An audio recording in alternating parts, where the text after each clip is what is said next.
আজকে 2 ম্যাম এসেছিল আমার হোমস্টে ট্যাটু করার জন্য। আর যে ডিজাইনটা হচ্ছে দুটোই কাস্টমাইজ ডিজাইন। আর দুজনেরই ফার্স্ট টাইম একদম ট্যাটু। প্রচন্ড প্যানিক করেছিল। সেকেন্ড ট্যাটু হচ্ছে একটা ইউনিভার্সের মধ্যে বাটারফ্লাই রয়েছে ফ্রিডমের সিম্বল হিসাবে। তো এটা হচ্ছে প্রপার ক্লিন আপ। তো আমাদের গার্গী দেবী একদমই ভিডিও করেনি, তার জন্য ভিডিও একদম শর্ট শর্ট রয়েছে।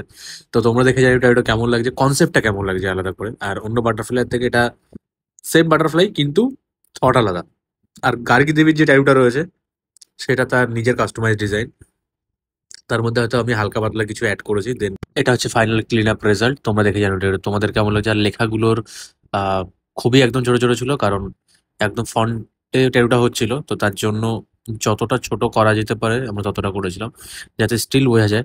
তোমরা দেখে জানিও ফাইনালি ট্যাটুটা কেমন লাগছে। দুজনেরই ট্যাটু কমপ্লিট। ট্যাটু কেমন লাগলো? সুপার, খুব ভালো লাগলো। আর ব্যথা কতটা লেগেছে? প্রচুর প্যানিক ছিলাম, হ্যাঁ। যেহেতু আমার ফার্স্ট ট্যাটু আর Yes. আমার নিডিল প্যানিক আছে। হ্যাঁ। তো সেই ক্ষেত্র থেকে দাঁড়িয়ে আমি খুব ভয়ে ভয়ে এসেছিলাম যে এটা কেমন কি ফিল হবে। আমার তো এটাও হয়েছিল যে হাফ কোরিয়ান আমি চলে যাবো, বাট সাকসেসফুলি ডান। তুমি কিছু বলবে? আমার অতটা নিডল প্যানিক নেই, কিন্তু ভয় ছিল এই ট্যাটুতে লাগবে।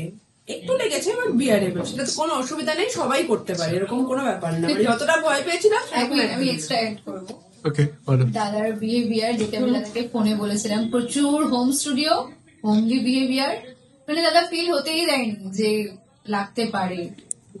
Thank you, thank you. Most welcome. সুন্দর একটা রিভিউ দেওয়া। তো দেখা হচ্ছে নেক্সট ভিডিওতে। Love you all, tata, bye by.